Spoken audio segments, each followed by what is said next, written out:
இன்றே டவுன்லோட் செய்து உங்கள் ஃபேவரட் ஷோக்களை என்ஜாய் பண்ணுங்க. அவளே வீடியோ கால் பண்றா.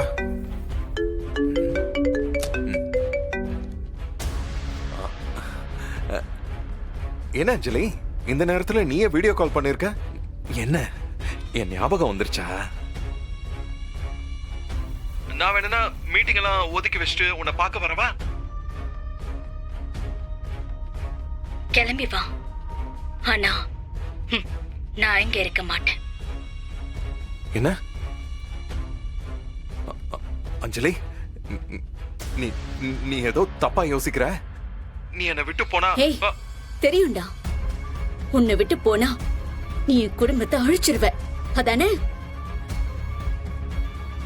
போதும்டா, உன் கூட வாழ்ந்த வாழ்க்கையெல்லாம் போதும். நான் உனக்கு என்னடா துரோகம் பண்ண? நீதான் வேணும்னு நான் உன் பின்னாடி வந்தனா? நீதானடா என்ன கன்வின்ஸ் பண்ணி என் பின்னாடியே வந்து எனக்கு ஆசைய காட்டி உன்னை உயிருக்குயிர காதலிக்க வச்ச. எங்க அப்பாவுக்கு அப்புறம் நான் உன்னதனடா பெருசா நினைச்ச.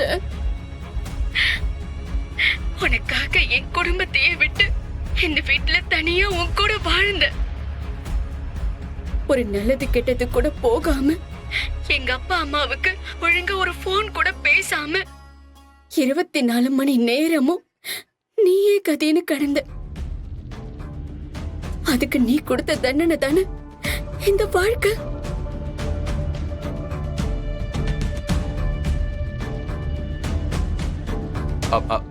அஞ்சலி, என்ன பேசுற?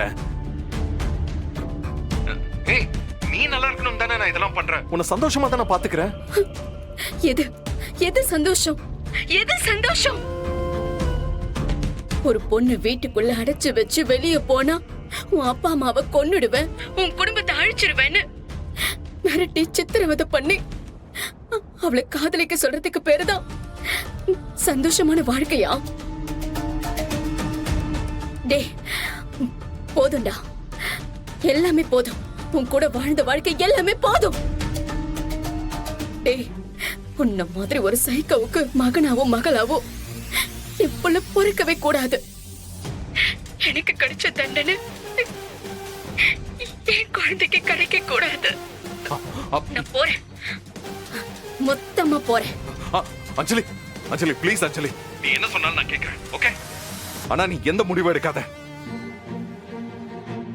எங்க அப்பா சாவுக்கு யார் காரணம்னு தெரியும். நீ தினம் தினம் என் குடும்பத்தை காட்டி என்ன மிரட்டிக்கிட்டு இருப்ப. Good bye Mahesh. அஞ்சலி வேணா அஞ்சலி, ப்ளீஸ் அஞ்சலி. உன்னை தண்டிக்கிறதுக்கு எனக்கு இருக்கிற ஒரே ஒரு வழி இதுதான். அஞ்சலி வேணான்னு சொல்றேன், ப்ளீஸ் அஞ்சலி வேணா. அஞ்சலி, அஞ்சலி நோ.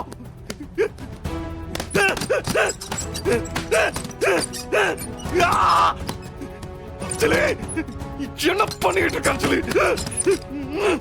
அஞ்சலி,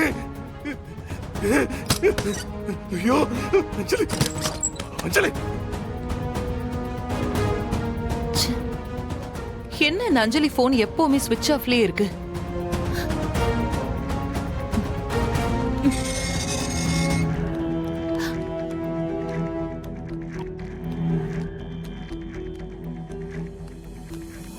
அடிச்சு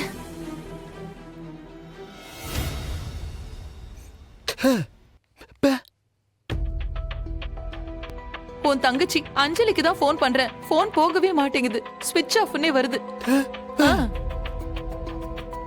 முருகா, எனக்கு என்னமோ ரொம்ப பயமா இருக்குடா. அத்தை, ஏதாவது வேலையா இருந்திருப்பாங்க. என்ன ஆச்சுன்னு தெரியல. அப்பாவோட காரியத்துக்கும் அவ வரல, வாந்தி வேற வந்துகிட்டே இருக்குன்னு சொல்லிட்டு இருந்தா. ஒருவேளை உடம்பு எதுவும் முடியாம மயக்கம் போட்டு எங்கேயாவது விழுந்து ஹாஸ்பிட்டலுக்கு கொண்டு போயிருப்பாங்களோ.